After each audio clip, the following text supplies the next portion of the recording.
Welcome to AC campus. आज हम negotiable instruments act 1881 में निगोशिएशन एंड इंडोर्समेंट को डिस्कस कर रहे हैं, जिसमें हम section 14, 15 and 16 of negotiable instrument act 1881 को बेसिकली डिस्कस कर रहे होंगे। तो सबसे पहले हम निगोशिएशन का कॉन्सेप्ट डिस्कस करेंगे कि लॉ के मुताबिक वो क्या है, फिर इंडोर्समेंट का कॉन्सेप्ट, एसेंशियल्स ऑफ इंडोर्समेंट का कॉन्सेप्ट, और फिर ब्रीफली हम ब्लैंक इंडोर्समेंट और फुल इंडोर्समेंट विद एग्जांपल्स आपके साथ शेयर कर रहे होंगे कि इन दोनों में फ़र्क क्या होता है। तो सबसे पहले चलते हैं निगोशिएशन की तरफ।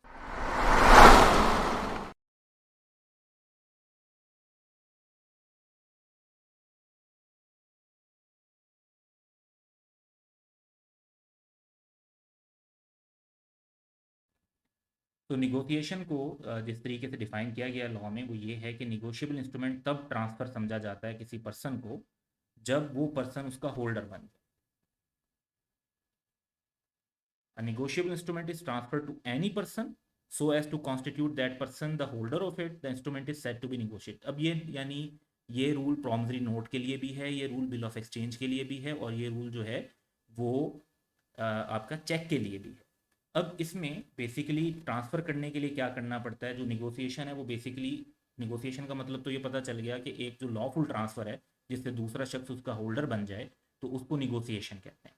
तो निगोशिएशन के लिए रूल ये है कि अगर आपका इंस्ट्रूमेंट बेयरर इंस्ट्रूमेंट है तो डिलीवरी करेंगे, जस्ट यानी उसे डिलीवर कर दें तो वो दूसरा शख्स होल्डर बन जाएगा। और अगर ऑर्डर इंस्ट्रूमेंट है तो डिलीवर करने के साथ साथ आपको इंडोर्समेंट भी करनी पड़ेगी। इंडोर्समेंट बेसिकली क्या मतलब है कि आप निगोशिएबल इंस्ट्रूमेंट पर अपने साइन करते हैं इस इंटेंशन के साथ कि आप उसको दूसरे शख्स को होल्डर बना रहे हैं, उसको ट्रांसफ़र कर रहे हैं। तो जो शख्स ट्रांसफ़र कर रहा होता है यानी ट्रांसफरर, वो साइन करता है with the intention of transfer. तो किसको देता है वो, फिर ट्रांसफरी को। तो इसमें इंडोर्समेंट प्लस डिलीवरी हो। तो ये सिंपल सा निगोशिएशन का कॉन्सेप्ट है। अब ऑब्वियसली इस कॉन्सेप्ट से जो हमारा नेक्स्ट कॉन्सेप्ट राइज होता है वो है इंडोर्समेंट। तो इंडोर्समेंट बेसिकली जो है उसके कुछ एसेंशियल्स हैं जिसको हम ध्यान में रखेंगे।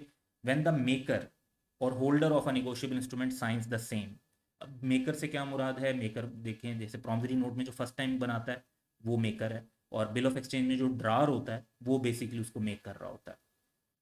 प्रॉमिसरी नोट में जो शख्स मेकर होता है उसने तो पेमेंट करनी होती है।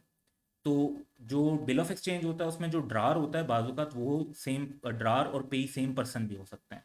तो ड्रार जो है वो कहता है कि जी on my order you have to pay this, ये ऑर्डर कर रहा होता है वो, और उसके बाद उसके पास इंस्ट्रूमेंट होता है तो वो आगे किसी और को ट्रांसफ़र भी कर सकता है।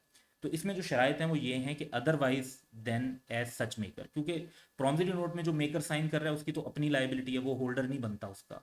और इसी तरीके से जो बिल ऑफ एक्सचेंज है उसको जब ड्रार साइन कर रहा है तो वो बेसिकली इंडोर्समेंट का प्रोसेस नहीं होगा। तो यानी जब इंस्ट्रूमेंट फर्स्ट टाइम बन रहा होता है, जो शख्स बना रहा होता है जब वो साइन करता है तो वो इंडोर्समेंट नहीं होगी। अच्छा, दूसरा ये कि जो साइन हो रहे हों वो पर्पज ऑफ निगोशिएशन के लिए हो रहे हैं।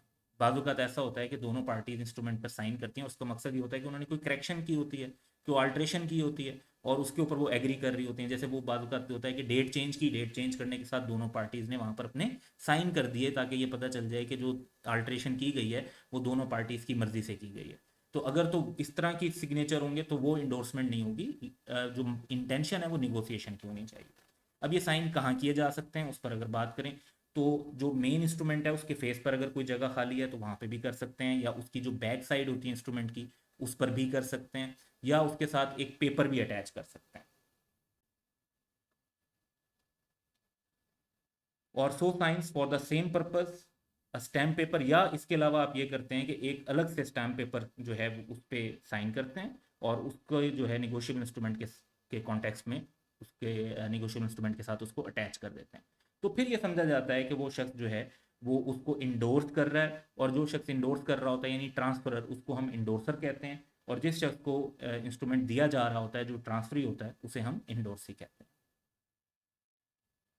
एक वैलिड इंडोर्समेंट के लिए 5 पॉइंट्स जो हैं वो रेलिवेंट हैं, उनको अगर हम डिस्कस करते हैं तो सबसे पहली बात तो ये कि इंस्ट्रूमेंट पर ही होनी चाहिए इंडोर्समेंट। अगर कोई स्पेस नहीं है फेस पर या बैक पर भी, आप कहते हैं जी इंडोर्समेंट एक दो तीन हो गई हैं और जगह अब नहीं बची इंडोर्समेंट करने की, तो एक स्लिप ऑफ पेपर आप उसके साथ अटैच कर सकते हैं, उसको लॉन्जे कहते हैं। तो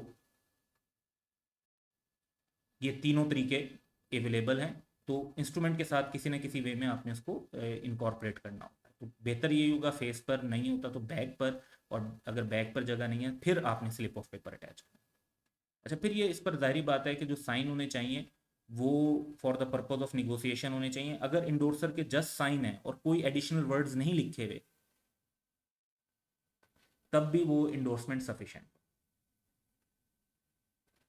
no particular form of word is necessary for endorsement. अगर आप ये वर्ड लिख देते हैं ट्रांसफरिंग टू मिस्टर अहमद, आप लिख देते हैं जी टू मिस्टर अहमद, आप लिख देते हैं कि to make mister Ahmed the owner of this instrument, to make mister Ahmed the payee of this instrument, तो कोई particular form of word law ने स्पेसिफाई नहीं की हुई। आप डिफरेंट वर्ड्स जो हैं उनको यूज़ कर सकते हैं। जस्ट उससे इंटेंशन ये वादे होनी चाहिए कि जो साइन किए जा रहे हैं वो पर्पज ऑफ निगोसिएशन के लिए किए जा रहे हैं। फिर इंडोर्समेंट तब तक रेलिवेंट नहीं है जब तक इंस्ट्रूमेंट की डिलीवरी नहीं हो जाती। तो it must be completed by the delivery of instrument with the intention of passing the property in it. तो इंडोर्समेंट के साथ जब डिलीवरी हो जाएगी तो तब निगोसिएशन कंप्लीट हो जाएगी।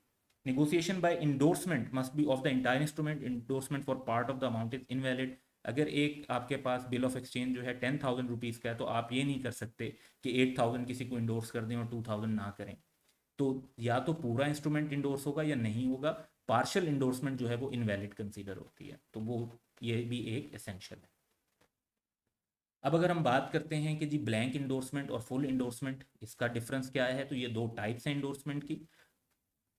तो ब्लैंक इंडोर्समेंट बेसिकली जो है, लेट्स से कि back side of negotiable instrument पर अगर एक पर्सन जस्ट जो है वो साइन कर देता है अपने और डेट मेंशन कर देता है, तो ये एक ब्लैंक इंडोर्समेंट है। यानी इसमें किसी पर्सन का नाम मेंशन नहीं किया गया कि ट्रांसफरी कौन है, कौन इसका होल्डर बना है, उसका नाम नहीं मेंशन कर रहे।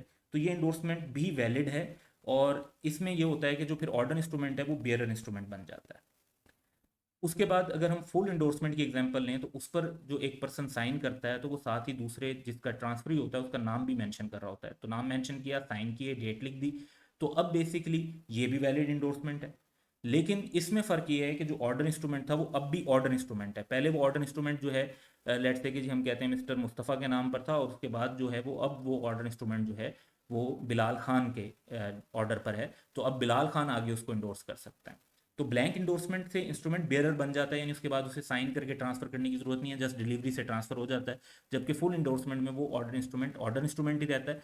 मिस्टर बिलाल खान ने भी अगर आगे किसी को ट्रांसफर करना होगा तो उन्हें भी अपने साइन करके ट्रांसफर करना पड़ेगा, जस्ट डिलीवरी से ट्रांसफर नहीं हो रहा होगा। तो ये आज के हमारे कॉन्सेप्ट थे निगोसिएशन एंड इंडोर्समेंट के। That's all for today. Have a good day.